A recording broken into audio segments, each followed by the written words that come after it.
Hi guys, my people, my brother. Nagusuje kandi nkwifurije kugubwa neza. Wowe wihebeye Iwacu Bliss, wowe wihebeye kandi wakunze igitangaza mu bitangaza. Ni by'agaciro kandi komeza dukurikirane. I promise ko nazabima kubagezaho amakuru azaba agezweho mu Rwanda ndetse no ku isi yose muri rusange. Ezami, reka amakuru yacu tuyatangirire mu gihugu cy'u Rwanda. Aherereye umusore w'umunyarwanda, amazina ye yitwa Iwacu Bliss. Yavutse mu mwaka w'igihumbi kimwe magana cyenda na mirongo icyenda na kabiri, bisobanuye ko afite imyaka 30 y'amavuko.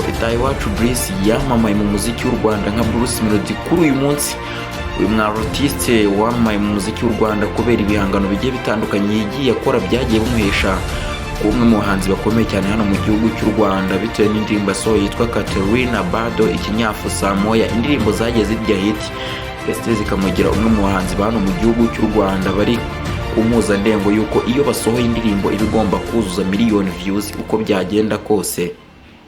Bruce Melody mu mwaka wa 2022 amaze gusohora indirimbo zigera kuri 3. Ni indirimbo Izina, ni indirimbo Total Crazy, ni indirimbo Nyora yakoranye na Eddy Kenzo, Total Crazy yakoranye na Harmonize.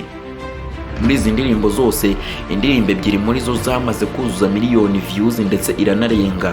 Ni indirimbo itaruzuza miliyoni views ni indirimbo Total Crazy yakoranye na Harmonize, nayo ikaba ibura ibihumbi bigera kuri 75 kugira ngo ibashe kuzuza miliyoni views. Nyamara iyo ukurikiranye amakuru ku mbuga nkoranyambaga cyangwa se muri bamwe ba promoters bagenda bakora ubusesenguzi bugiye butandukanye, bakubwira ko indirimbo Total Crazy Bruce Melody yakoranye na Harmonize ya failinze.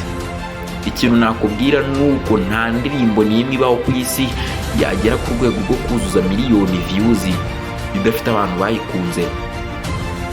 Aka kanya uwitwa Inosbi afite indirimbo yashyize hanze mu kwezi kwa gatanu. Iyi ndirimbo kuri uyu munsi Inosbi ndetse n'abamwe muri ba promoters baramuye igihugu muri Repubulika Iharanira Demokarasi ya Kongo bakakubwira ko indirimbo Inosbi yasohoye mu kimbo cy'uko Bruce Melody yagombaga gusohora Alice bakoranye. Inosbi agahita asohora indirimbo ye. Iyo urebye indirimbo uyu mwartiste ubarizwa muri Repubulika Iharanira Demokarasi ya Kongo yashyize hanze kuri uyu munsi, ikaba imaze kurebwa n'abagera ku 400 ku rubuga rwa YouTube. Ubundi ukifata n'umunwa ukavuga ko indirimbo Total Crazy ya failinze ku ruhande rwa Bruce Melody. Ni ikintu gitangaje kandi mu gihe ubwe akubwira ko ibyo yari yitezeho yabikuye mu kuvuga ngo yari akeneye ambiance abantu batuye mu gihugu cya Tanzania bakunda umuziki, by'umwihariko bakunda Harmonize. Ndetse bikaza guhurirana nuko Bruce Melody afite indirimbo Katerina yaturendinze muri East Africa, dore ko nubwo yaririmbaga igihe yari mu gitaramo ari kumwe na Harmonize, dore ko bayiririmbanye bose bari kuri stage, ukabona ko buri muntu wese uri yitabiriye iyo live performance ya Kunde Boy enjoyingaga iyi ndirimbo.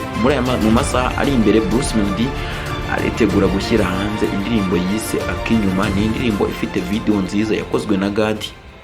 Bruce Melody gukorerwa video na God ni ukuvuga ngo yagendeye muri wa mujyo wa bya bindi yavuze ngo hari abantu bamubwira ngo bakunda indirimbo ze za kera, ndetse akagira n'abandi bamubwira ngo nta ndirimbo n'imwe urakora, ndetse akagira n'abandi bamubwira ngo dukunda indirimbo zawe z'ubu. Bose bagiye bakomoza ko Bruce Melody kuba indirimbo ze zitari gutrendinga cyane nk'indirimbo za kera, yaba indirimbo Samoya, indirimbo Ikinyafu, indirimbo Katapira, bakabihuriza hamwe bavuga ko ariko Bruce Melody atari gukora video nziza. Bakavuga bati Melodie-Akinyuma ni umwe muri ba video director bakomeye cyane hano mu gihugu cy'u Rwanda, ariko iyo urebye video ari gukorera Bruce Melody ubona bitandukanye n'iz'abandi ba artiste hano mu gihugu cy'u Rwanda bari gukora kuri uyu munsi. Ye batanga ibitekerezo cy'icyo Bruce Melody akwiye guhindura kugira ngo zimwe mu ndirimbo ari gusohora kuri uyu munsi zisohoke ziri kuri ya level zazindi yasohoraga mu myaka 2 yashize, zari ziriho yaba indirimbo Samoya, indirimbo Katapira, indirimbo Bado, indirimbo Katerina. Bamusaba ko ya video y'indirimbo yazongera gushyira hanze yazaba yarakozwe na director God. Ngira ngo mu bantu mwese mwagiye mutanga iki gitekerezo muvuga ko mwifuza kongera kubona Bruce Melody yakorewe video na director God.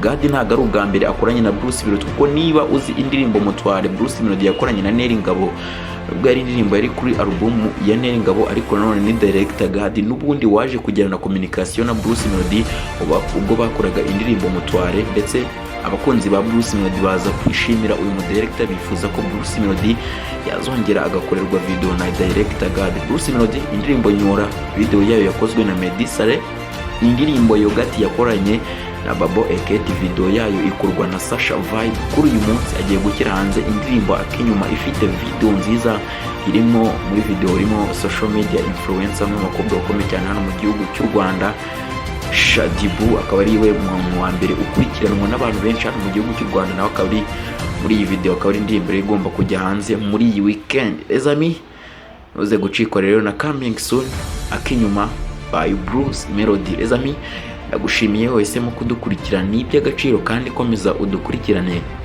kanda subscribe kuri YouTube channel Bruce Melody Media kugira tujye dukomeza kubana umunsi ku wundi.